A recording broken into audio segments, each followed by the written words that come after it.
So Alan, welcome to Shift Talking. Thank you so much for being here. We got to chat a little bit before we even got started, and I know today is going to be fucking epic, and I cannot wait to get into it with you. Tell me where you're at, how you're feeling, what's going on for you today. Well, when I jumped into the session with you, the pre-call, I have had back-to-backs today from 11 to now, and I was late, so thank you for grace.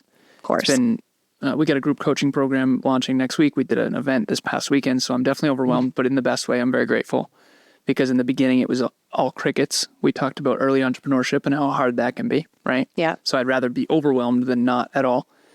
But you gave me a lot of grace, so thank you. And thank you for having me. And it does seem like this is going to be a very candid conversation, which is something I am very much looking forward to. And I'm going to be as authentic and sincere and honest as I possibly can. And hopefully, I don't take it lightly to be here because I do think that what you out there watching or listening are paying attention to, putting in your mind is absolutely, dictating or influencing a huge part of your future. So I don't take it lightly and I won't waste anyone's time. So thank you for having me. I love that. Tell me about the group coaching that you're doing. Is this through the next level? Yeah. So this is our 18th group. We've been doing it every quarter. We're coming up on 4.5 years. It's called the Next Level Podcast Accelerator now.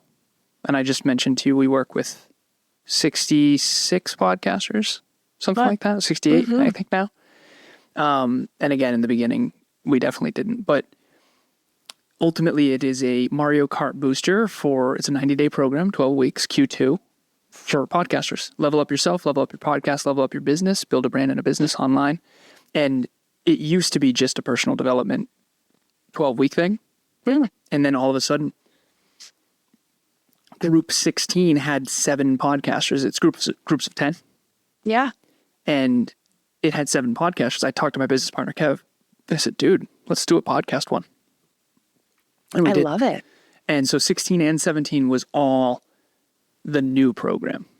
But we've never presented the same thing twice. We have a thing at NLU where we just have to improve it. Otherwise, I'm pretty obsessive about that because, so the program's pretty cool. Thank you for asking. Yeah, absolutely. That kind of rhymes with what we talked about earlier, where when we joined the personal development space or really got more active within it, we were shocked to hear how many people think that they're just done. So that really does go along with your ethos of constant evolution and keeping the work going. Mountain that gets higher as you climb it. You are never done. Always striving, never arriving, but also grateful. I get it. Thank you. And I was naive as shit when I came into this industry, for sure. What did you think? What were you expecting? Okay, so I'll give a little backstory. Father passed away when I was very young. I was 2, he was 28, car accident. Wow. Stepfather from age 3 to 14. And as someone who does therapy, you'll understand sort of the trauma responses unconsciously that I had to all this. But real last name's McCorkle. Jim, Joe, John, Jane, Joan, Jeanette. 6 kids. John McCorkle was my father. Stepfather from age 3 to 14. I playfully refer to that part of my life as boats and BS. .com bubble, Massachusetts. Mom and stepdad liked to party, did not get along. From the outside in, looked wonderful. Inside out, not so great. Sure. It's a polite way to put it on a public medium. Yep. Whoa. Stepdad leaves, takes his entire extended family with him. He gets the yacht and the apartment building. We get the house and the dog. And I go from boats and ski trips to free lunch at school because our income is so low. Shopping at Salvation Army. Mom trades in her BMW for a little Honda Civic type of thing. Yeah. He worked for a company called AGFA, AGFA.com bubble. They did hospital computers. So we just crushed it when he was around.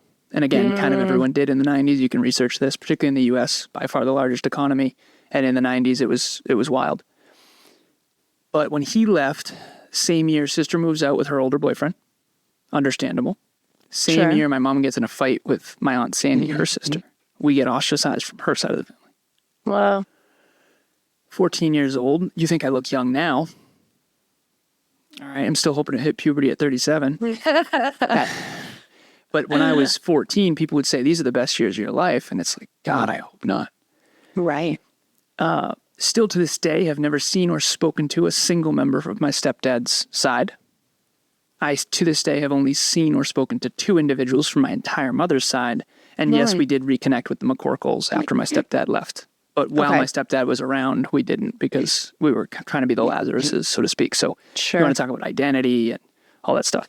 So man of the house by the time I'm 14.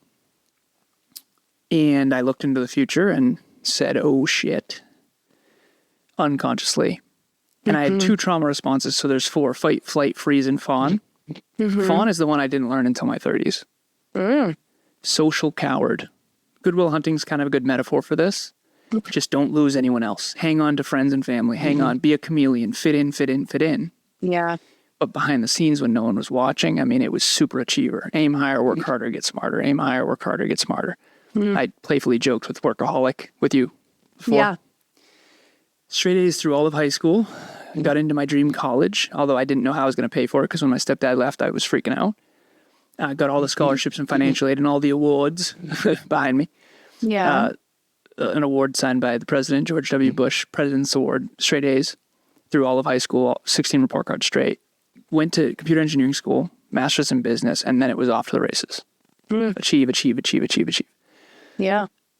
1% earner in my early 20s, 84 grand worth of college debt in a single year, a bunch of tech companies in a Vanguard account, $150,000 investment account, externally successful as hell, internally deeply unfulfilled.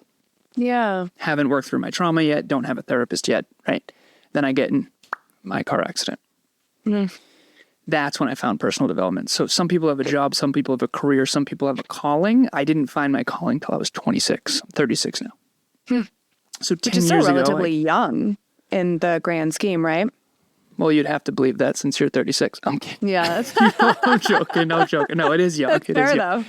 I always said my career wouldn't even start till I'm 50. So I'm one of those weirdos. Okay. But anyways, so 10 years ago, I get in a car accident. My fault, head-on collision, not a fender bender. Big lift-kitted truck and head-on collision. Fortunately, airbags deployed. Thank you, Volkswagen. Safest car ever. I used to call it the tank. But that was my sort of quarter-life existential crisis of my dad died in a car when he was 28. Wow. And I had sort of PTSD / post-traumatic growth. On one hand, double yellows scared me. Getting back in a car was hard. I kept getting pulled over because I was too far on my side of the road. Claustrophobic, all kinds of stuff. Worked through all that. But post-traumatic growth, I mean, I dialed personal development up to 12. Just obsessed. Every book, every course, I mean, you name it, right? And fitness too. So now I went from externally successful and internally unfulfilled to happy, healthy, productive, fitness model, fitness competitor, fitness coach. Kind of a weird thing for an engineer to do, especially a computer engineer. But I went broke. Liquidated all my assets, started my own company, Alan Lazaros LLC, what you'll never learn in school but desperately need to know. Okay. Still kind of on that mission, and good luck getting into high schools and colleges with that slogan, right? Dumb. And so here I am 10 years later. Next Level University, 18-person team, 175 countries, over 1 million listens and all that kind of stuff. And that's great. Good for you. Ultimately, the main thing, the theme of coming into this industry, to answer your original question, I mean, I was naive because I thought this industry would be different. Because I come from industrial automation and manufacturing, all that kind of stuff. And at the end of the day, I think that when you're growing, it usually is sadness first. I always say personal development in the real world, not the fluffy feel-good social world, is basically like learning Santa Claus isn't real over and over and over and over again. Yeah. And that makes you smarter, and it rips the naive right out from under you. But it makes you more effective in your decision-making paradigm. But ultimately, it's really depressing and sad, and it's hard to see how, most people statistically aren't gonna win, and most people statistically aren't gonna achieve their goals and dreams, and most people statistically aren't gonna be in a healthy, happy, productive marriage, that's monogamous or whatever, right? So most people's goals and dreams are not gonna happen, mathematically speaking, and that's unfortunate. And so hopefully that's what I dedicated my life to, is helping people actually achieve their goals and dreams and reach their potential by telling the truth. I love that. And yes, like we get stuck in this. And as I shared with you, my background is forensic psychology. So I was trained very rigidly, very, very high boundaried, Department of Correction kind of way. So when I even considered making any sort of disclosure to my clients or anything like that, it was like so unethical. You don't do that. What are you doing? It's going to affect them and all of this. And then, of course, I've transitioned over into the coaching space, which is very dissimilar, but yeah, just full of people who are just like, yes, I've arrived. I'm done. Look how easy it is. You'll never feel angry again, because my background is anger management. And it was just so gross. And then we're wondering why so many people are kind of quote unquote failing these anger management programs, failing out of these things, relapsing in behavior or other substances so much harder than they did before, because now this person is setting up this expectation that it should be easy, that you shouldn't fuck up, that you shouldn't even dare dream of fucking up, that you're just not going to experience hardship. And it's predatory and it's damaging as hell. And so what I've now really leaned into is this part of like, I am deeply fucking flawed. I lose my shit on my kids. And yes, I am here doing anger management and working with people on anger management. And I still have my shit. Like, we're still going to have these struggles. I still have my wounds, my traumas, my grief, my all of this stuff. And the idea that just because I'm in this field means that I shouldn't is wild. And it's just so, you'll hear me use predatory. It's the number one way that I can imagine people doing it, because they're trying to make money in this industry off of other people's, whether they succeed or not, they don't really care. Yep. Versus the people like us who got into this in a full guttural, visceral desire to help and to be an agent of change in people's lives. And so some of this came from my experience of my husband, and we're raising two boys, two men. And my husband suffered in silence for years upon years. He is now 2 days shy of his 4-year sobriety anniversary, and he's fucking killing it. I'm so proud of him. And it really just brought to light how much men suffer in silence, and that same kind of illusion of on the outside, everything's great, successful, yeah. Versus internally, I had no idea my husband was suffering to that degree. Yep. And I was sharing bed with him every night. And so the idea that this is what's happening for so many men everywhere is daunting and terrifying, and just where so much of my soul tells me to go. Whoa. Good. You found your calling as well. That's good. The culture, and this is something I do believe women mature faster than men. Statistically speaking, I just do. I also think they're more humble. I also coach a ton of women and a ton of men. And it's just so people know I'm not just talking. I've been mentoring for 10 years, coaching for 8. The only difference there is I started getting paid. But over 7,000, I'm an engineer, I track everything, over 7,000 hours of one-on-one coaching. Mm-hmm. The behind the scenes versus the Instagram. The behind the scenes versus the Facebook. The behind the scenes versus the top line revenue. Right? Yeah. You just learn that the bottom of the iceberg is way different than the top of it, and everyone is showing the shiniest top of it. Mm-hmm. And you realize that there's two worlds. There's the real world, and then there's the social world. The social world is the wedding photos, and the real world is the actual marriage. Mm-hmm. And if you fall prey or victim to, or let's take responsibility, if you are dumb enough, like I was, to on any level focus on the social world more than the real world, you're in so much trouble. Yeah. That is a short-term win for a long-term loss. And if my real relationship behind the scenes when no one's watching is magnificent, that will ripple into the social world. Okay. Right? Versus everyone's wedding photos look good. Not everyone's marriage is great. Right. But not from a place of, I'm going to be perfect, from a place of, you admitting that you still lose your shit on your kids tells me something. It tells me that you are probably a better mom than you think, which tells me you have humility and honesty with self, which tells me you actually admit and then work on it. Mm-hmm. Why would we work on something we don't admit is a problem? I had to admit I had a drinking problem before I worked on it. I'm 5 years sober, by the way. Good for you. Husband, 4 years, right? Awesome. Yeah. No drugs, no alcohol. Awesome. Now, I had to admit that I had a drinking problem, which is ironic because the people I was around who thought they had no problem at all had a way worse problem than I did. The difference is I admitted it. And I always say this, when you take responsibility, you take back your ability to respond. And I had the ability, I took responsibility for my own choices, and that's when I now took back the power to actually change them. But I think that what happens is in the social world, we're so afraid to lose credibility that we don't actually learn and transform. And I know you have your 5 pillars, which you went through, and I always say it's frustration into fascination into transformation. Like frustrated with self. Okay, I keep drinking. It took me 5 years to quit. At weddings, I kept falling off. And I wasn't some belligerent drunk. I just wanted to quit, and I was a fitness model, and I wanted abs, and I wanted to be better, and I wanted my brain health to improve. And so frustration, I'm frustrated with self. Why do I keep falling off on at weddings?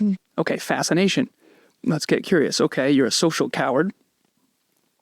Weddings are open bar, and everyone's uncomfortable. No one knows each other except we all knew this couple 10 years ago. Yeah. Right? So you have nothing in common. You can't talk about personal development in there, which is my whole world. Otherwise, it's like, hey, let's get away from this guy, right? And hey, who here read The Compound Effect? Okay, yeah. Right? Okay, I might as well go drink at the bar, I guess. And so transformation, okay, weddings are my kryptonite because I'm so socially uncomfortable that I want to dial myself down, my intensity and my intelligence to try to fit in and belong because I never felt like I fit in and belonged growing up. Got it. Okay. No more weddings and or be aware of it. And when you have the temptation, get out of the room or whatever you got to do. Yeah. So I think that, first of all, I'm grateful that you're being this honest. I'm grateful that there's platforms out there that are this honest because I think that when you're honest with yourself, you can be honest with others. And I think that when you talk about taboo topics from a place of sincere honesty, I think that's where real transformation happens. And that's why coaching and therapy is so powerful because they're private calls. Yeah. Whenever I remember someone asked me, hey, can I record these? No, because I don't want you to have low psychological safety. I want you to be able to tell me the real debt you're in. I can't help you grow your business if I don't know the truth. If you're in 90 grand worth of debt and you tell me you're debt free because we're recording and it's on the internet, I'm going to give you the worst information ever. Everything that is optimal for you in business changes the moment your numbers change. So again, I know you know the deal and it's cool to be here. Grateful to be here. Yeah, no, of course. And it's a hard thing to be honest about these things because I don't know that there's necessarily this intent behind being dishonest. I think it's more so about how will I view myself if I say these truths out loud?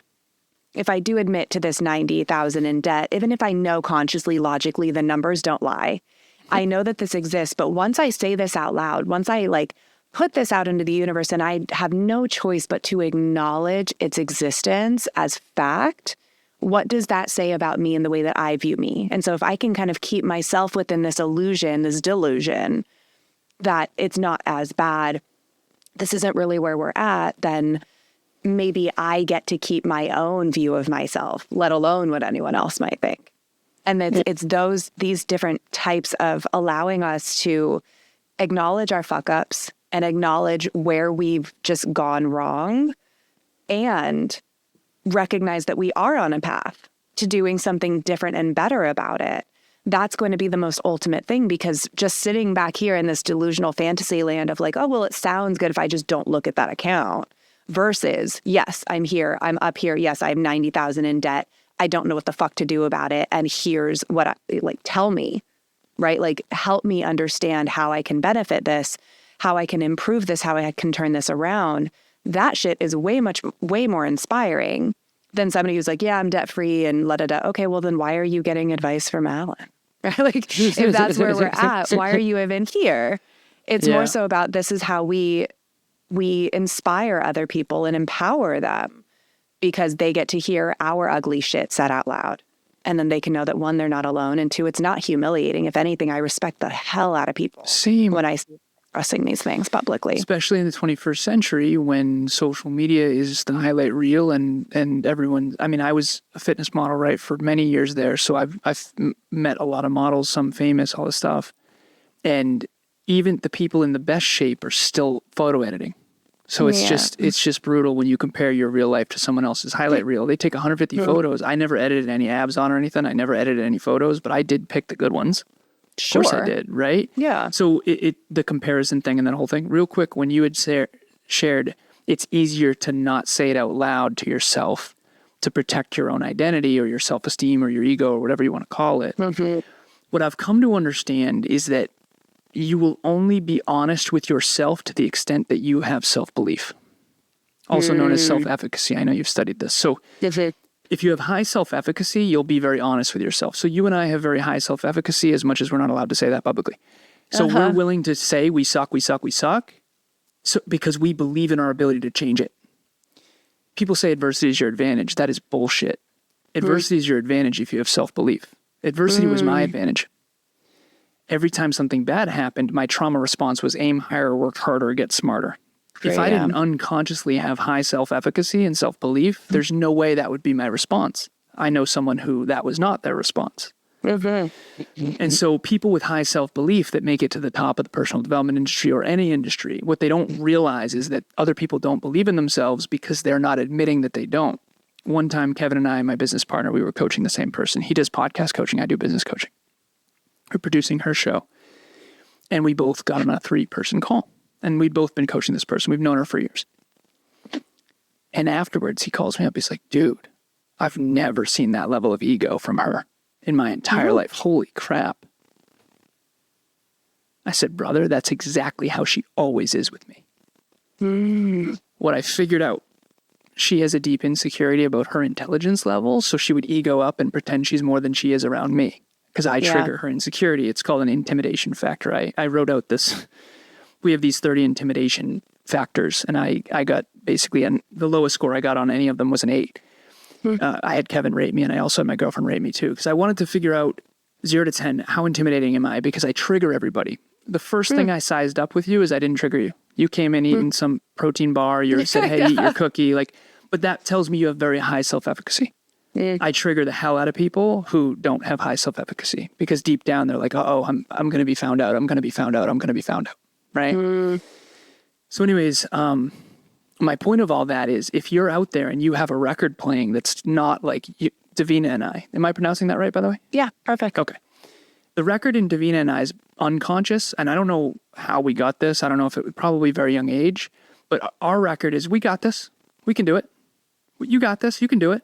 We got this. You can do it. So our conscious brain can say, hey, you suck. Yeah, you suck. You're kind of sucking. So you and I spend our whole life going, where do we suck? Where else do we suck? Where else do we suck? How else can I get better? Most people are the opposite, statistically. Most people are, I'm not smart enough. I'm not good enough. That's the record they have playing. So the last thing they should be doing is saying, hey, you suck, you suck, you suck. And they take advice from people like you and me, and it makes them even more ashamed. So I've had to learn the hard way to figure out, okay, does this person believe in themselves a lot? If they do, I can give them hard feedback. But if they have level 4 self-belief and I give them a level 8 truth, destructive. Yeah. Yeah. And I wasn't like that growing up. So when I shared with you that things used to come easily to me, it was because educationally and all of these types of things, yes, they really did. And which developed a lot of high self-belief. Is that fair? Yes. And now, and here's where my hit came because I got into the one grad school that I applied to because it was my top choice in Massachusetts. And it was where I wanted to go. They put you right into the prison system first day, greatest mentors. It was the Massachusetts School of Professional Psychology in Newton. Cool. It is now renamed the year we graduated to William James College. They're now doing undergrad.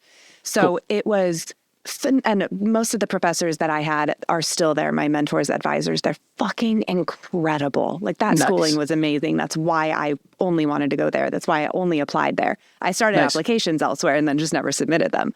But what I ended up experiencing was my efficacy within who I was at my core came from external accolade of like school coming easily to me. Yeah. Not because I actually thought that I was good at these things. I would just like not try super hard and things would come naturally.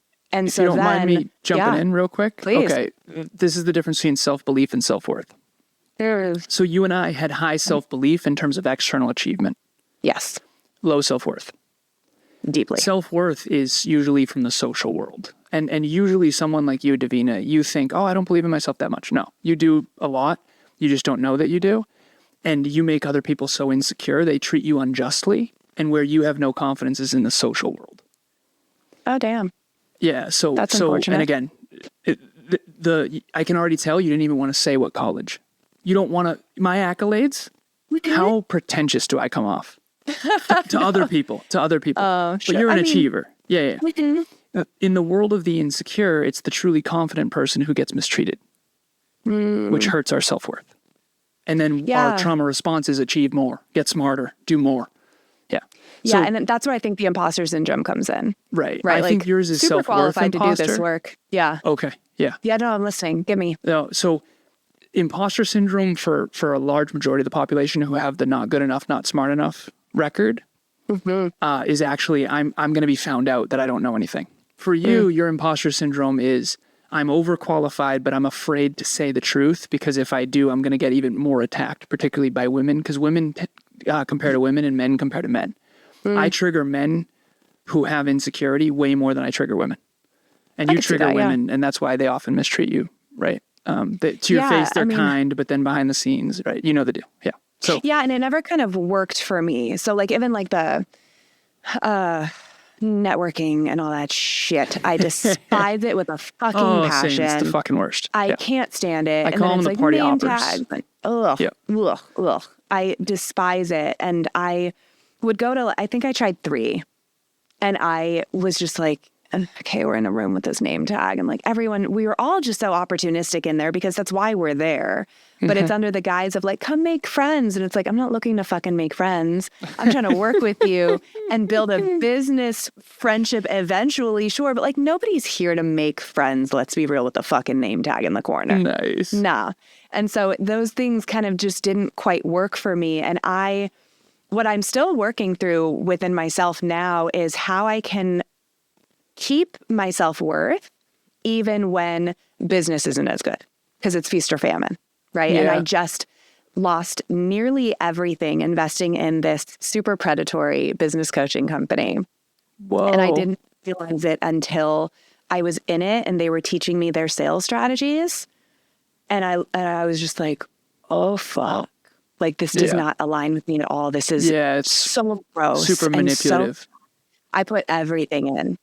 And so then I just bailed out and went deeply into debt. And so I was like, okay, I either take what little bit is left and then liquidate and like bankrupt, or I take what little is left, keep all of the debts, and then go into a full rebrand, relaunch, find something that actually like means something to me. And that's where I'm at now. So now I'm rebuilt from quite literally the ground up, actually in the red, because at this point, that's just what I believe in. And I'm not going to go work a 9 to 5. It's like, I will not do it. It's not happening.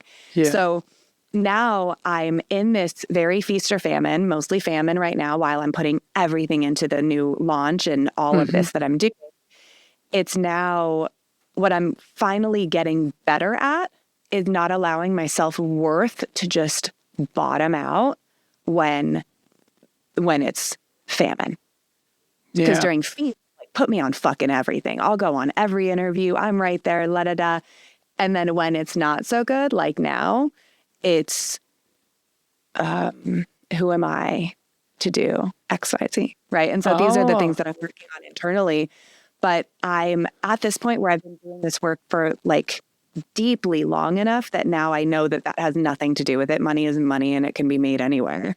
And it's instead about why I'm doing this at all, which is to be this agent of change in other people's lives. And that's the fucking point. I'm not doing it through predatory sales tactics. I'm not lying to people. I'm not making people think that I'm like this like multi-whatever millionaire person. And instead I'm like, oh no, like your girl's got some debt and she's working through it. But that was one of the biggest hardships for me, was being able to maintain my self-worth even when the external worth wasn't quite making its way in. Yeah. Yeah. That's what the transition I went through when I left corporate, because I was, the status was through the roof. A computer engineer, master in business, one of the top automation companies on the planet, and just huge bonus checks, and top 1% earner in my early 20s. And I went from that to all the way past zero. And Yeah. oh, you're a podcaster now? You're a bodybuilder now, right? And we wanted to talk about what men do to each other. Yes. Brutal. I was crying for like a year. I'm exaggerating, but behind the scenes, it was really hard. Yeah. Because I was like, I'm trying to help kids. Like, if you had reason to hate me before, I get it. Like, I was, drinking too much and too often, and I wasn't making the best choices. Now I'm like trying to be the best version of myself every day, and I like help people for a living constantly. And I really was so naive. I'm not even kidding. This is how fucking naive I was. 10 years ago, I thought, okay, well, people don't like me. I just want to be very clear. I'm going to give a couple disclaimers. I've never, and I don't want you to save me from this. Okay. This is just me being honest with myself. I'm not an easily likable person. Okay. I've never been an easily likable person, especially to people who are insecure and who don't believe in themselves. I've come to understand that through years and years and years. Science, technology, engineering, mathematics, business, and finance. Like, I was the obnoxious kid who could party all night, not go to class, and still get straight A's on all the calc exams, right? Yeah. So again, not an easily likable dude, in especially around insecure people. Now, that being said, I've come to understand a couple of the reasons why. Number one, I have a math modality of thinking, so everything's I speak very certain. Everything's very calculated and certain, right? And people are threatened by calculation. That's why everyone's scared about AI. Okay. The point that I'm making here, though, is I was so naive that I actually thought at 26 after that car accident that when I became a better man and I worked on my own physical, mental, emotional, and spiritual development, I thought people would like me more. Holy shit, was I wrong. Yeah. It was alarmingly the opposite, to an alarming extent. And again, at the end of the day, I get it. Like, rocks go up, praise goes down. At the end of the day, I thought growing was a good thing. I'm the best version of myself that I've ever been. I'm so much kinder and more generous and more grateful and more humble and less entitled and less arrogant and more sincere and a better speaker and a better future husband, partner. I'm just so much more than I was 10 years ago. Yeah. In the real world, my life's magnificent, and that really helps. Okay, being better in the real world helps so much. Certainty and confidence and all that stuff, right? Behind the scenes when I'm alone, like, life is wonderful. But in the social world, I have a video with 800 views and 4 likes. My business partner, Kevin, came from nothing, sort of blue collar, didn't believe in himself, super relatable, awesome guy, high work ethic, love him. Both didn't have fathers growing up. We both crossed 2,000 episodes recently. You should see the amount he got celebrated versus me. Whoa. Now, again, I understand why. When people don't believe in themselves, they don't need to see another Alan win. Let's be real. Sure. Okay? Yeah. But everyone wants to see Kevin win. The underdog. He's an underdog, right? And for me, I was an underdog in real life when it came to all my childhood I told you about, but no one knows that, right? Who's this tall, blonde, arrogant dickhead, right? Is basically what people think, unfortunately. Sure. But at the end of the day, what I've had to realize is, okay, I'm not going to be liked no matter how hard I tried, because I found out that when I was most liked by others, it's when I didn't love myself. Yeah. When I was most approved of by others and I felt like I belonged, I would drink more and dim and be funny and playful or whatever. The more other people liked me, I found out that I didn't like myself. And the more I worked on myself, my self-respect, my self-love, my sincere self-development, that's when I started to love myself. And you can see it me light up. Like, I love that I'm intelligent. I love that I'm hardworking. I love that I'm dialed in. I love that I track metrics and habits and skills and identity. But no one else likes that guy at a barbecue. It's like, who's this guy, right? So at the end of the day, all of us have to realize that it's me versus me. It's you versus you. And for you, I'm proud of you for taking the road that increased your self-respect, because we in this space as well, I'm talking millionaires, 1 billionaire, mentors. I mean, behind the scenes versus front of the scenes, popping models with bottles. It's a whole thing. And Yeah. the networking thing drives me nuts. Okay. I call them party hoppers. They just hop from party to party to party to party, and they network their way, and they all interview each other at the top of the game, quote unquote. And Kevin and I had to decide, like, listen, we're going to do this our own way, and we're not going to be a part of that. Now, you held on to your self-respect by saying, I'm not going to do predatory sales. Never. But you took the way fucking harder road, because Kevin and I literally, it has taken way more time and effort to build our company in a world where most people are not ethical, in an industry where people expect them to be because it's self-help or personal development. It's harder. It's a harder road. Even my group coaching program, by the way, ready? Less than $25 a session. For you. Thank you. We've done 18 groups. Now with the promo code, it literally 12 sessions. It's $290 divided by 12, less than $25 a session. You will never get more affordable coaching. But here's the problem. In the social world, people think, it must not be that valuable. Right. No, I'm not charging you 10 grand because you can't make that back unless you're already a multimillionaire. And I coach some multimillionaires. Okay. I can make them hundreds of thousands of dollars. I have one client that's going to hit 3 million this year. Here's the deal. I can charge him more. If I help him make 300,000, I can charge 30. If you're at the beginning of your journey, you can't make $10,000 back in the first 6 months. No chance. What business in history does that without venture capital? Look at the statistics. 94% of businesses fail in the first 10 years. It's not because it's easy. They sell you on it's easy. Do it like I did. And then they don't teach you what it really took to actually do it. And by the time they do, you realize it was unethical the whole time. Right. Don't fall for it. There's no quick fix. There's no magic bullet. There's no 6-minute abs. It's all horseshit. The truth is hard work, humility, self-belief, self-efficacy, consistency, long-term, believing in yourself over and over and over again, failing forward. Like, these are the fundamentals that aren't sexy, but they actually do work in the real world, just not very well in the social world. Yeah. And that's what I think it is a distress tolerance, right? Like, I have a crazy high distress tolerance that I think is like unhelpful potentially. It's like a delusional sense of like distress tolerance that I think if anyone else saw how I had been running my business with fucking duct tape, not a single business class, just like, all right, she has a Google MBA with duct tape. She'll figure it out. It's a fucking mess. Good for you. I don't know how many people would be okay with operating in this way. It makes sense to me. I'm now, of course, seeking guidance in a way that, like, okay, maybe I have duct tape. Maybe I don't want to fucking use it, though. Like, maybe I'm kind of done hearing the noise, Hopefully like, as I stretch than it. last time, though, right? One, that, yeah. I always tell my clients, I'm going to make you unhoodwinkable. Yes. Yeah. And that's exactly what it is. And I was chasing the wrong things before. And so now I'm aligned with what it is that I'm chasing, what it is that I'm like not only chasing, but like attracting and leaning into, right? So that was a massive like business crisis that I desperately needed. Did your for gut sure. know? And you didn't listen? I knew. Yeah. All right, ready? I saw it and I was like, this is, but let's just do it anyway. Real quick. Yeah. Have you ever once, and again, this doesn't apply to everyone, so anyone out there watching or listening, I'm going to be selfish for a second and just talk to Davina, but this was a big breakthrough for me and I feel called to give it to you. I sat down with my girlfriend one time and we have the core wound, what's known as unlovable, aka socially, no one really likes us, but behind the scenes in real life, we are very, very confident. Okay. Yeah.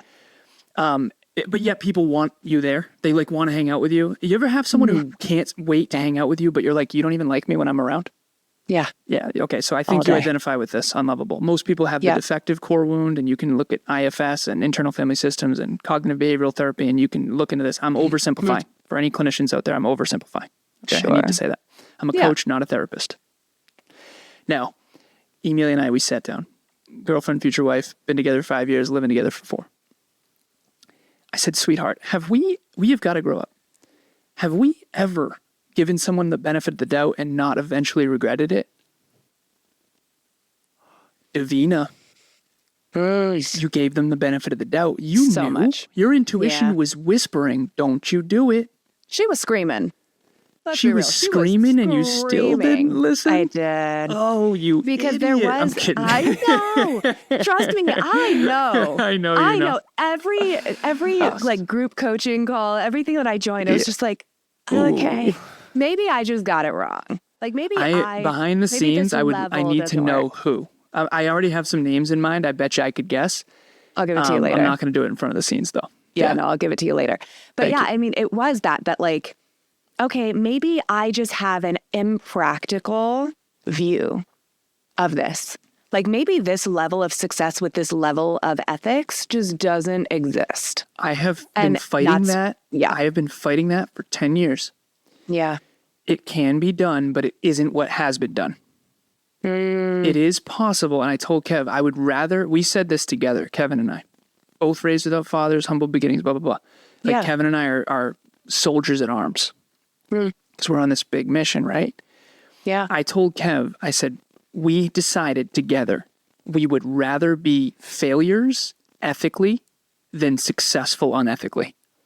And I Yeah. think that because we burnt our boats on that, I think we will be extra successful long term. Eventually is the key word. In the short term, it's a huge loss. It's very tough. I mean, we have a podcast that we launched that was top 5 within the first week, but it's because of her, not us. So we can't say it. She was on Instagram for 16 years straight, 13 years straight. Okay. Crushing it. Big name. We produce her podcast. Oh, we produce top 10 podcasts in the first Yeah. week. Can't say it. Not true. Yeah. It's not true. And certainly not anyone else is going to get that. It had nothing to do with us. It had to do with the fact that she was already freaking famous.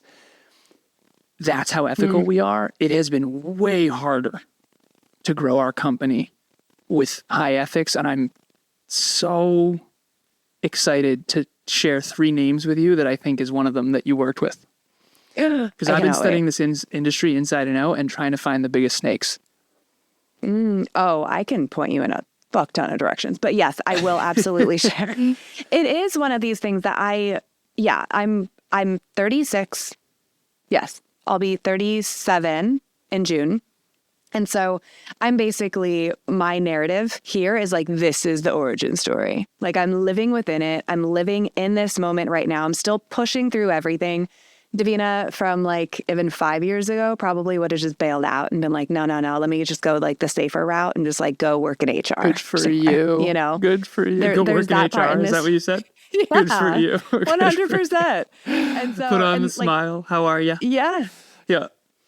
You know, Good for you. just all the shit. And so now I'm like, all right, this is the fucking origin story. This is what it's going to be. By the time I'm 40, it's going to be very fucking different. And so Nice. in the meantime, this is what we're going to do. We have this very humble office, Amazon furnished, and Nice. we're going to make sure that like, this is what it is because I'm aware of my messaging. I'm aware of who the fuck I am at this point. Nice. And when my intuition tells me something's wrong, I'm not just going to automatically listen to it. I'm going to try to figure out what that is and whether it's fear and avoidance or whether it's actually Nice. intuition. But like leaning into that. And it's something that I was trying to coach my clients into. I was trying to like teach them how to do this and emulate it, but I was fraudulent deeply within me internally, right? Like good intention, really fucking poor impact. Great Okay. impact, really poor intention, like who knows which one. Yeah. But now this is why I'm so confident in helping parents to do the work that I'm doing, because it's not about whether you work for yourself or not. It's about knowing who the fuck you are and not sacrificing your identity for sake of being this like parent who like shows up in car line all fucking cute with her lips and her BBL. Like I am not doing that yet. And so that's where like everything shifted for me. And this is where I'm so desperate to get into the masculinity topic with you, because there is that so many parents, and I can talk to moms about this day in, day out, but we are external expressors. We are encouraged to talk about these things and the challenges that moms go through. Dads suffer in fucking silence and then get left behind. And so there's that part that I'm desperate to get into with you, because it's where so much of my soul tells me to go. Nice. And where you can see so much of this coming through. And again, I'm raising men. my ultimate goal is to not raise fuck boys. It's like really like all I'm looking for. Nice. And no matter what, I did have a phase. I do need you to know. You can already tell. I had a phase. Boy. Yeah. I was a fuck boy. Like 100%. In my late teens, early 20s. Good for you for admitting all it. day. It's like the All flat day. brim hat. I remember I was partying at UMass Amherst. I'm like, that's not a real person. I just saw the same person 60 times, you know? Yeah. It's hilarious. 100%. The flat brim hat with the, you know, oh God.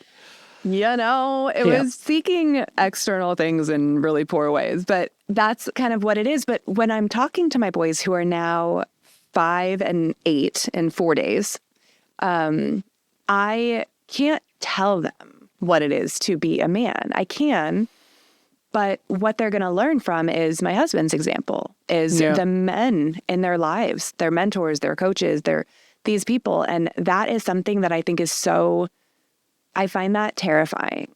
Yeah. Because it's more confusing than ever. Yeah. Right. Well, for them. and then we nearly lost my husband 4 years ago. And so that experience for me was just like a holy shit. Like, what am I supposed to do with this? Feel free not to share if you don't want to, but are you talking suicide, drugs, and seriously don't share if you don't want to? At his own hand. Oh, okay. Mm-hmm. Yeah. Mm-hmm. Yeah. And that's statistically the highest. Sobriety. Right? Middle-aged men, highest suicide rate. Is that true? Again, don't quote me on that. I'd have to do my research, but. No, it is. It is typically middle-aged white men for the most part. Yeah. There's this experience that there is this just like shove it down, shut up, man up, walk it off. You're allowed to feel anger, but if you feel anything other than that, you're a pussy, you're weak, you're all of these things, right? Oh. And my husband was raised in that house. It was like, buck up, man up, tough shit, don't care. I had it harder than you. No one helped me kind of deal. Shit. You're triggering me even though you're joking. God damn. No, I'm not. I'm not even, like, that's how he was. Even though this is not real, like even just you saying those things is triggering me without you being, like them not even being at me. Is that stepdad? 100%. Yeah. Hunting, fishing, never once saw a tear. Not once. My mom was with him for 12 years. She saw him cry one time. Formative years. Yeah. Yes. I'm going to keep this high level. I got to keep this somewhat high level. For sure. My mom saw him cry one time in 11 years. Yeah. Yeah. Emilia, my girlfriend 5 years ago when we met, she saw me cry more in the first 3 months than I saw my stepdad my whole life. Yeah. And when you said, like, little boys are so mean to each other too. So not only are we getting it from our dads or our stepdads or our uncles or even some toxic masculinity comes out of women too. Obviously, often. Yes. Right. But little boys are so rough on each other. They're so rough on each other. It's always one-upping. Yeah. And you just find out that you can't share anything vulnerable. Otherwise, you're going to get fucking ripped a new one. Yeah. And it's brutal. It really is brutal. So you lock it up. I'm the smallest percentage of people on earth with a therapist is probably middle-aged men, if I had to guess. I haven't done the research, so again, don't quote me on that. Yeah. Yeah. But I'd assume that. But I am proud to be my therapist's name is Carol. I'm proud to be in the minority percentage of men with therapists. Yeah. And I can talk to you about that because getting a therapist, I had the what the fuck does that mean about me? Yeah. And I'm showing you my that's not I like to be playful with different parts of me. So that I can, because Emilia, she was like, seriously, is that how you felt? I said, yeah. There's a part of you as a man that's like, what does that mean about me? Does that mean I'm fucking soft? Right? And that's just the narrative. And so I went back earlier in this episode. I figured out, I think, this is my thesis. I've been existentialist my whole life, trying to figure this out. 2 guesses why, right? In your childhood, it's like, I got to figure out what the hell's going on here. Yeah. I think women are more mature than men because they have diaries. That's one of the reasons. I didn't get a goddamn journal till I was 26. Yeah. Yeah. And we're encouraged to like talk about your feelings. What are you And thinking? How are you self-reflect. feeling? Go with your girlfriends and talk, go to therapy, do these things. And that's where the vast majority of the men that I work with, because it's anger management at its core, they're on the tail end of an ultimatum and almost always like barely hanging on. And so what I end up seeing You mean so from often, their wives or from their families or almost always wives. I got a therapist because of Emilia's suggestion. Well, I didn't and get here's- one. She said, you're not broken. She's been doing therapy since she was 12. She is actually, she's trauma certified as well. Her company has something called Evolve Therapy. One of my clients is working with her company and she's a clinician, CBT, cognitive behavioral therapy. Yeah. Which I think is really powerful start. And then internal family systems is my therapy. It's like, whoa. Have you ever? Oh, it's the best. It's incredible. Unbelievable, right? It Single really mind is. versus multi-mind. And again, Everything, we can get all into the it if you roles want. we play. Yeah. But she said, listen, you're not broken. I just think that there's work that you could do that would benefit us tremendously. You're leaving a lot on the table. I was like, I want to reach my potential, huh? There you go. Yeah. So she got me. She knew got how me. to talk to you. What'd you say? She also knew how to talk to you in a way that She would did. that would motivate you. I did not. I got into anger management in an attempt to fix my husband because he was unwilling to go. His dad tried therapy. He was put in therapy as a kid, but it was for like aggression and anger when it was really just like a reaction to his environment and to the abuse that he was experiencing. And so he was just so How'd you approach it? unwilling. So we have gotten into all these massive fights, right? Like huge, where like he punches shit, he leaves, I chase him down the road, just typical avoidant and anxious. Avoidant. Yeah. You're the anxious, he's the avoidant. Oh, on it.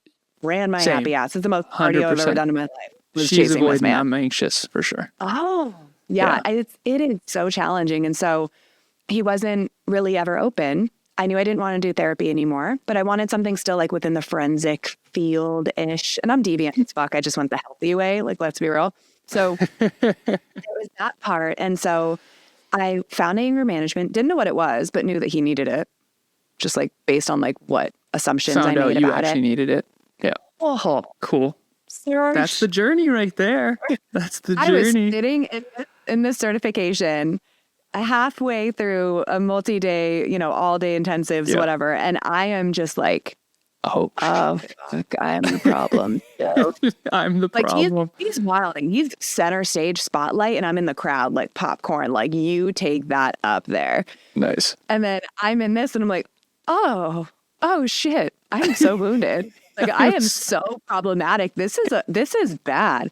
And so the way that I like approached him was, oh, hey, so you know how I've been kind of like Pointing the judging you finger. and shitting on you and emotionally punishing you and doing these kinds of things based on the way that you react. I'm now learning that I contribute to this really fucking poorly. Yeah, and it's a cycle. I am so Right? sorry. And so Yeah. then it became so much more of that. And then, of course, we had his crisis and these things coming through. And now he's anger management certified. He's still within his own industry, which is Cool. food and beverage and like music venues. And he's just so fucking cool. But Nice. there's that part that he is now this deeply different person. Like when we were first together, it was like Banana Republic and like clean and all of this. And now since sobriety and like doing the Yeah, work you for heal himself. the boy, the man appears. And he is it's just like another this level. like punk rock Yeah. dude with like, now he's like long hair, half of it's shaved. He's like Nice. all these pins and patches, just like who the fuck he is. And it's so Nice. attractive. It's insane. And so he's not constantly didn't know. concerned about what everyone else thinks all the time. No. Right, And that's and- what I saw in him was Real like quick, a there's lot of his nothing- guy friends. There's nothing less attractive to a woman, I'm speaking of the men, when they see you around your mom or dad and they see you become a little boy. It freaks women out. It's like, oh, I'm in trouble. He's still a little Yeah. boy. Yeah. That's the thing that needs to happen. And again, do this at your own pace, please. Again, I'm a coach, not a therapist. Need to disclaim. But if you can't be honest with your mom or dad, whoever you were under the thumb when you were a kid, if you can't tell them the truth and become the adult in the relationship, because let's be real, we grow up naive and ignorant, and we think our parents know everything. How fucking wrong were we about that? Holy crap, they didn't know much. No. And how could they? Google's only 29 years ago, right? I know. Google's only 29. So they didn't have Audible. They didn't have podcasts like we do. Like, okay. Yeah. So it was encyclopedias. Who's picking those up? So they didn't have ChatGPT. Brene Brown wasn't big then. Like, okay. So anyways, I can keep going. But the point is if you haven't become the adult yet there's a book, and I'm sure you've read it, Children of Emotionally Immature Parents. Yeah. That changed everything. And it's thanks to her, not me. Because I had no idea. She's like, you become this like little kid around your mom. Like, you're a grown ass fucking man. Like, what are we doing here? Right? Sure. And it's like, and again, she said it nicer than that. Of course. Yeah, gently. But that's all I heard though. Right. Yeah. And now it's different now because my mom's older and now I'm just more honest with her. Yeah. You know, she'll sit at the table and she'll be like, well, the reason I'm fat is because I quit smoking. Mom, the reason you're overweight is you've never consistently exercised. The old me never would have said that. Right? Yeah. So for the men out there, when you stand up to whoever you're deeply fearful of like offending or not getting their approval or losing belonging or being abandoned by, you name it. I mean, you will, when you climb Mount Everest, the other mountains are easy. Well, yeah. And you know, what's interesting is with my husband around women, his mom has many sisters, right? There was none of that. He's so respectful, so loving, so fucking wonderful. It was around his father who has since passed and his friends, our friends, because we were in the same friend group. And then we got together years later. And it's like around these guys who don't fucking know nothing. Let's be honest. Like it's all bravado and sports games. They were really good at sports in high school, but haven't improved since. Yeah. Inflated self-worth. But like have convinced everyone that they were. Like it's really gnarly. And it was around them that I would see my husband mutate. And it was there that I was like, ooh, what dick swinging contest are you in? Even though we know you win, it's fine. What is that? Right? Like, what are we doing? Do you want me to actually answer? Which? Do you want me to answer the question of like, what is that? Oh, I mean, yeah. I want to hear it from your perspective. Yeah. Okay. Well, because I didn't know if you were actually asking, but I want you to finish your thought first. It was more rhetorical, but I always want to hear, I'm not going to assume that I know the male perspective in the way that you might describe it. And I want to hear what that means to you. So yes, please share. Okay. So when I was 16, I worked at a golf course as a busboy and a cart kid. Okay. And if you want to metaphorically talk about the dick measuring competitions that men do, we've all seen it. It's dumb. Golf courses are the place. Okay. And again, I'm not trying to pick on golf for anyone out there. Just, this is a metaphor. Sure. All right. Disclaimer. Take one little clip of this out of context and you're fucked. Yeah. Cancel me. It's funny. But anyways, so I mean, it was, you want to talk about toxic masculinity, right? Whenever I think of toxic masculinity, what I mean is Gaston. That doesn't mean masculinity is bad. It's toxic masculinity, just like toxic positivity. It's all going to work out. Everything's totally fine. Your future's going to be bright, regardless of any effort. It's all going to work out. That's not real either. No. And so to me, when you heal the boy, the man will appear. So you said, like, what is this dick swinging thing you're doing with your friends? And I said, do you want me to actually answer that? This is my best answer I've got.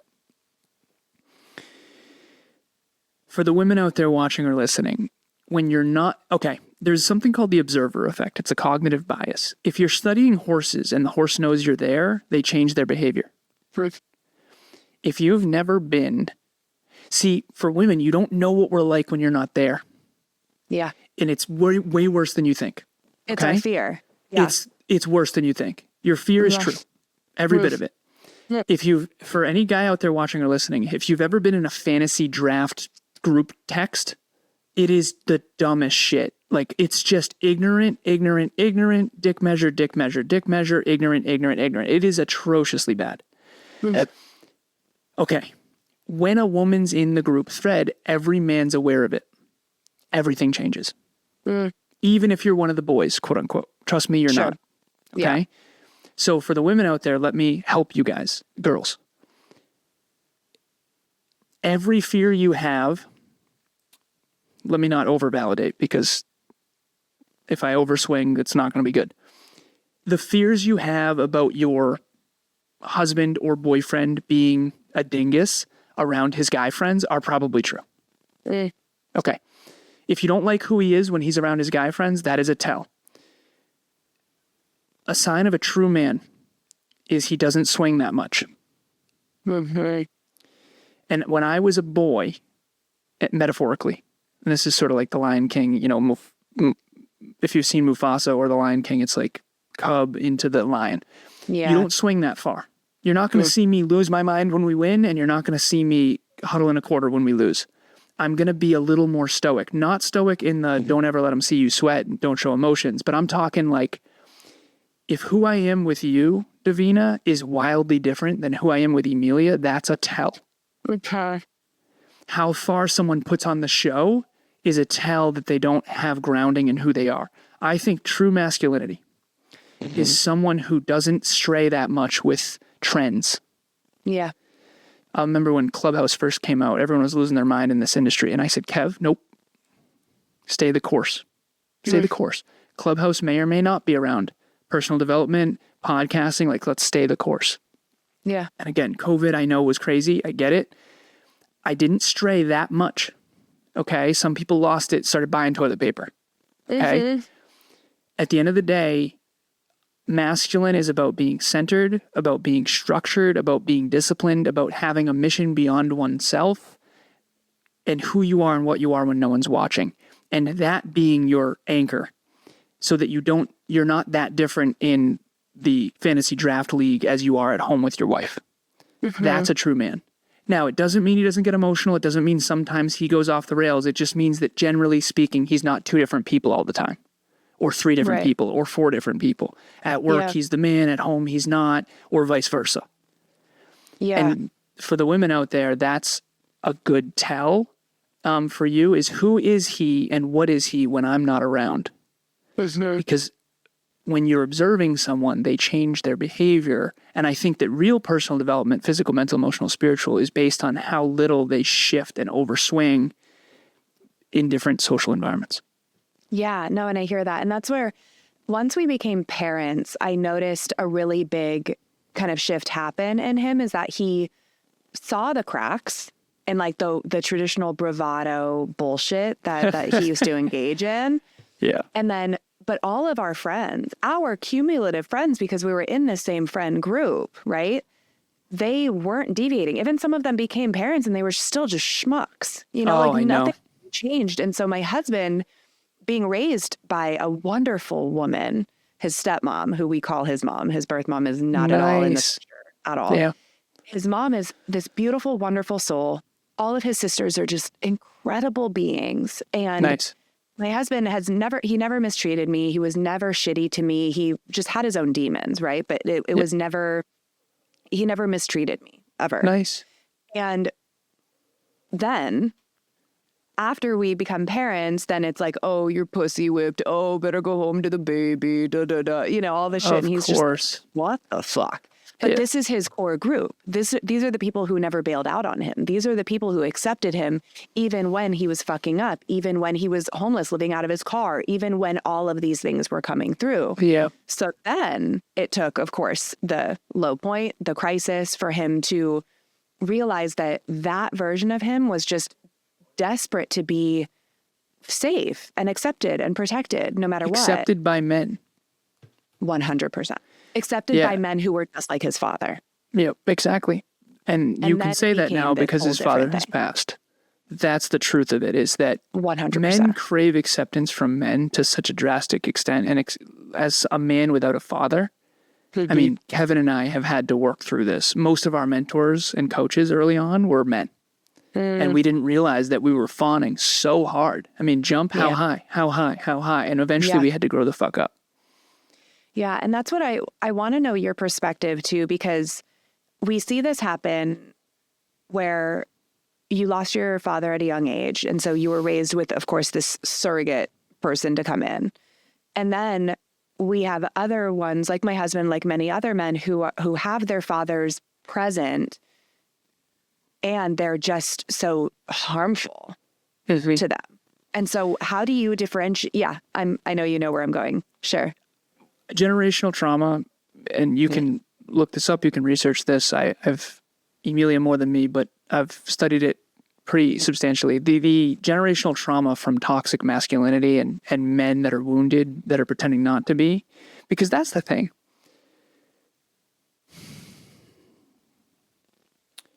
When I started therapy, I started rewatching the movie of my own life from this new awareness. It's like when you see a movie when you were a kid. I saw Finding Nemo as a kid, and then I watched it again as an adult. I'm like, oh, okay, I get it. I got it. I get that joke now. Okay, that was a sex reference, actually. Okay, but you rewatch the movie of your own life from this new lens, and you go, oh my goodness, that was not normal. Yeah. That was my normal, but that was not normal. Whoa. Because when you're a kid, you don't know any different. You haven't traveled yet. You haven't met people from all over the world. You don't have the cultures and the countries also. And the amount of generational trauma that perpetuates from men wounding men, because the moment you show any sign of external weakness, you're immediately picked on, is just insanity. It's insanity. Like, I'll give you one example. This is how toxic little boys can be. I have a friend growing up, and him and I, based on what we talked about earlier, him and I don't connect often anymore. Most of my friends pre-26, pre-car accident, I don't really associate much with anymore. I've just grown, and I had to kind of say goodbye to my past, and maybe we'll reconnect at some point, but that's not really my priority right now. Okay. And by the way, the hardest part of a growth journey for me by far has been that. Like relationships success has always felt pretty natural to me. Relationships never have, except for with Emilia. And she felt the same way, so it's cool. Yin to my yang. But anyways, I had a friend, Keith, first name Keith. And we had a group of friends. David, Keith, another Keith, group of friends, Nick. We would all ride our bikes together. And this one time we're riding our bikes to McDonald's, as young boys do. And we were by a river eating food.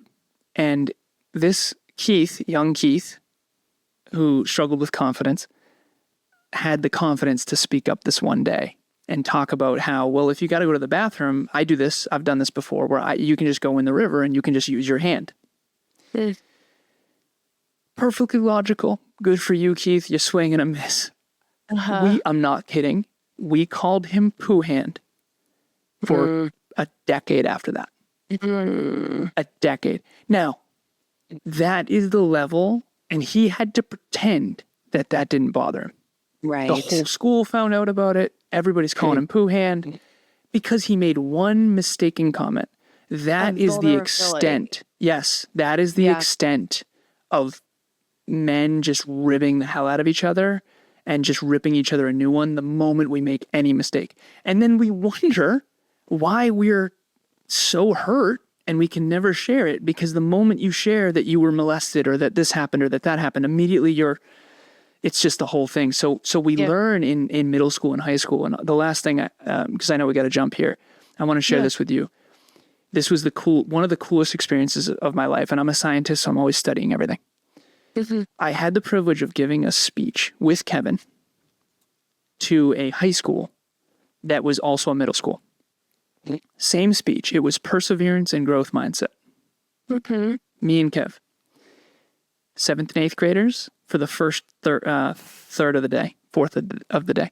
Then it was 9th and 10th, 11th and 12th, and then I trained the staff at the end of the day, which went horribly wrong, but that's another story. The part that was fascinating for me. Start the day. I don't know if you've ever given speeches back to back, but they get better. You get better, not worse. Yeah. They aren't necessarily received better. So we give the opening. First time we gave the speech, awesome. Growth mindset, perseverance, 7th and 8th graders. Went really well. I thought our performance blew, but it was super well received. Open cups, 7th and 8th graders, no ego. Yeah. We go in the back room. It's like, okay, tough start, but let's do better.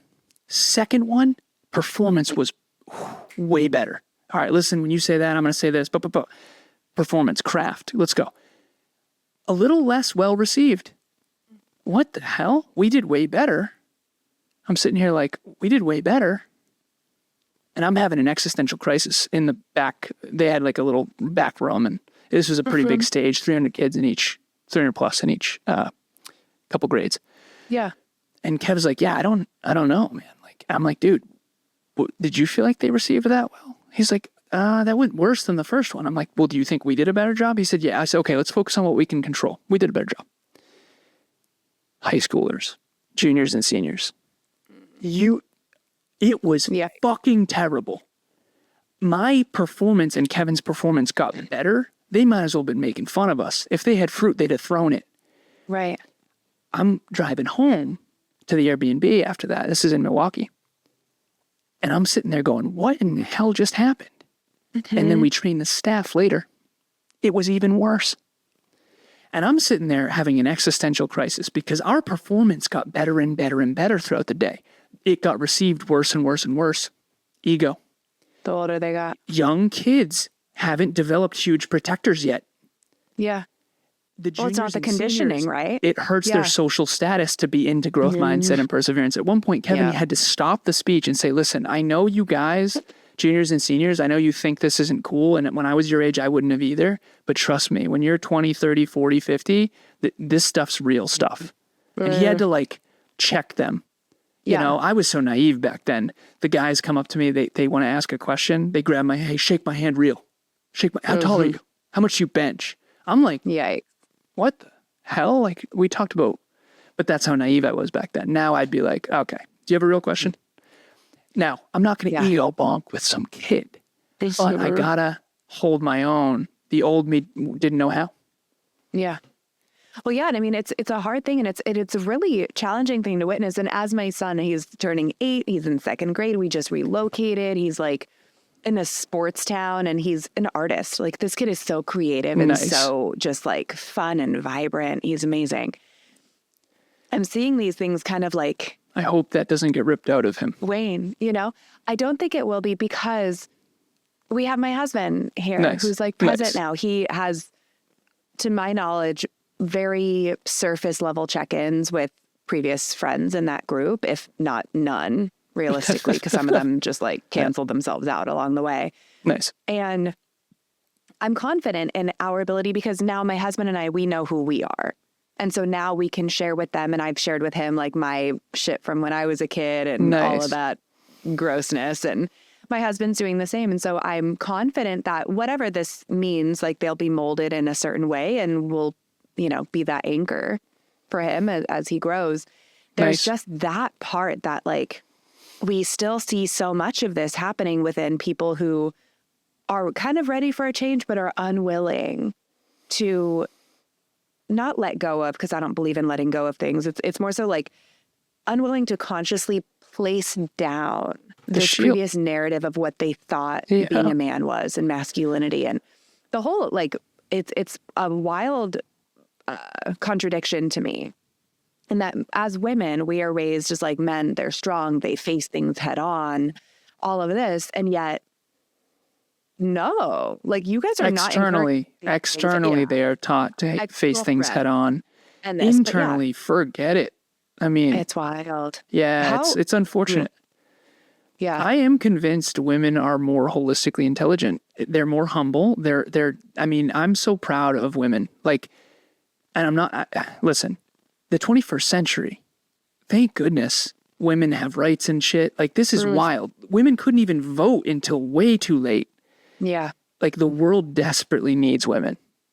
I coach a lot of empowered women. I mean, this is something special. And I think the world desperately needs women right now. And the fact that we haven't had a U.S. woman president is blowing my fucking mind. But at the end of the day, and I don't want this to be a men bashing fest. That's not what I'm trying to do. No, not at all. But I really have become very enlightened. And I was raised by 2 women, you know, my older sister, my mom, and the holistic, the inner world, the mental health, the humility. Yeah. They're just more humble. Like because of these shields that men are taught they have to have, like, oh, you know, we drink beer, make fire. I can't even. Yeah. And again, because I was raised by women and didn't really get along with my stepdad, I kind of ran in the opposite direction. Sure. But I overswung too, because I needed to take my masculinity back too. He was just overdoing it. So at the end of the day, I hope everyone finds their own unique center. And that's a forever journey. I mean, you're going to overswing, just maybe not as far as we did in our teens. You know what I mean? Well, yeah. And I mean, yes. And I mean, we contribute to that too. Like, I recognize how for those many years, my husband and I have now been together 13 years this year. And Nice. in the beginning, it's like what I wanted, what I was always wanting was like, just open up to me, share with me, tell me what's going on with you. Like, where's your brain at? Like, what is your experience? Like, just tell me. Right.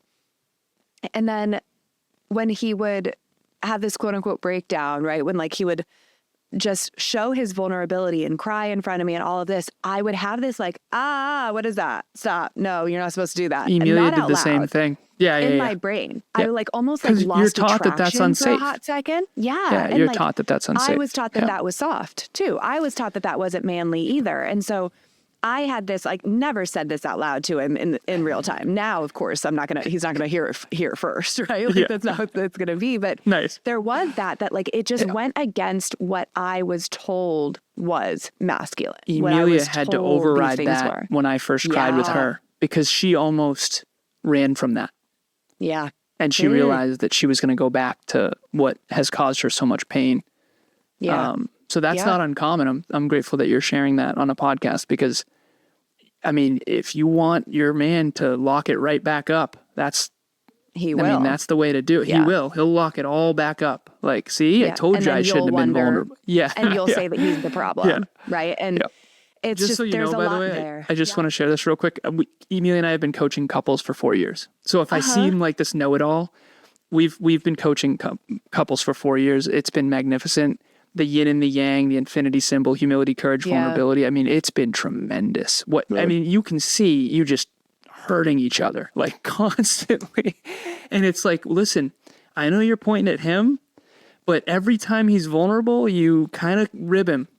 You're kind of the problem. I'm sorry, but you're part of the problem, right? And so we have a whole podcast called the Conscious Couples Podcast that's literally designed, we call it the Love Train, where you essentially can flourish with each other by every time you're pointing outward, you point back inward. Although you do got to be careful of that, because I've been with someone who they're pointing outward and I'm pointing inward. and then you change everything, direction. you improve everything, and you're like, why is the relationship getting worse? Exactly. 100%. And of these couples, of these men that I have joining me, I work with their wives as well and their partners and vice versa, right? Because it's important. And I always give them the disclaimer of like, okay, you want your husband, partner, this man in your life to stop punching shit and to open up to you and to do all of this, right? Are you prepared though? Like, do you know what that's going to be like? How comfortable are you with hearing complaints about yourself, even if they're not said in the cutest way? But like, where's your work to? Like, how he's Hulk smashing through walls. I get it. Trust. Like, I get it. He's taking the spotlight, and like, your work is going to come through now too. And so like, how primed are we both in being able to navigate this and grow parallel instead of one of us getting left behind? And the amount of women that I've seen get left behind after the men work with me or anyone else in this field. Yeah. Same with us. They end up getting left behind. Yeah. It's wild. Yeah. Well, you're either growing together or you're growing apart. And the problem is, and you mentioned parallel, that doesn't happen very long. And again, I'm a math guy, so geometry, it's like diverging or converging. And usually it's fixed mindset versus growth mindset, high self-belief, low self-belief. Not always, but usually that's the root of it. Davina, this has been tremendous, but I might have to go to the bathroom more than I ever have in my entire life. Oh, no, we're good. And I'm squeezing too. Entirely. Okay, sounds good. I just wanted to share that. Good. This is incredible. I want to have like 17 different tangential conversations with you, and maybe we'll save that for a different day. Another time, we'll rock and roll again. Yeah, absolutely. Where can everyone find you? I'll link everything anyway, but let's hear it from you. Where anyone can find me is in the bathroom. No, I'm joking. I was just kidding. No, you can find me at nextleveluniverse.com. The person who has nextleveluniversity.com was charging way too much money and is a dingus. So we decided to do nextleveluniverse.com, encapsulating all things next level. We have monthly meetups. We have a book club I've been doing for 4 years. We have a group coaching program that I mentioned. I have business coaching. Kevin does podcast coaching, all this stuff. Next Level University is the name of the podcast. Next Level U, pun intended. Next Level University is what you have to spell it if you Google it. YouTube, all the podcast platforms, 1% improvement, personal development, health, wealth, life, and love in your pocket from anywhere on the planet, completely free. I'm a coach, I'm a trainer, and a podcaster, in case that hasn't been clear on this interview. And if you need help and you resonate with me and you have high work ethic and high humility and you have a sincere interest to better yourself, reach out.